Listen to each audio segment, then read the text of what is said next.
So ముఖ్యంగా 5 రాష్ట్రాల బంద్.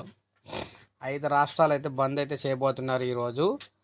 Operation కాగర్కు వ్యతిరేకంగా ఈరోజు తెలంగాణ, ఆంధ్రప్రదేశ్, ఒడిస్సా, ఛత్తీస్గఢ్, మహారాష్ట్రల బంద్ పాటించాలని మావోయిస్టులు అయితే party Dandakaranya special zonal committee అధికార ప్రతినిధి అయితే వికల్ప పిలుపునిచ్చారు. ఈ మేరకు పత్రికను కూడా విడుదల చేస్తారు. ఆపరేషన్ కాగర్ పేరుతో ఉద్యమంపై ప్రజలపైన జరుగుతున్న ఫాసిస్ట్ మరణకాండను ప్రతి ఒక్కరూ ఖండించాలని కోరారు. మావోయిస్టుల ఉద్యమాన్ని ధ్వంసం చేయటమే లక్ష్యంగా 3.5 నెలలుగా ఆపరేషన్ కాగర్ పేరుతో అణచివేత కార్యక్రమాలు కొనసాగుతున్నాయని ఆరోపించారు.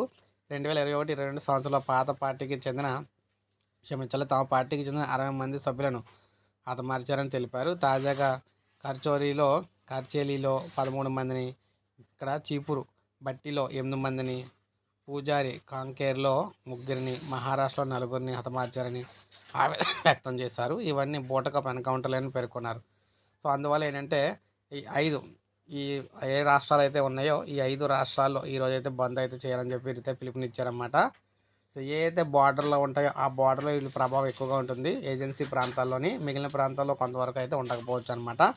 సో ఇది మనకి లేటెస్ట్ అప్డేట్. ఒక లైక్ చేయండి, సబ్స్క్రైబ్ చేసుకోవద్దు, మన ఛానల్ సబ్స్క్రైబ్ చేసుకొని ఫాలో అవుతుంది.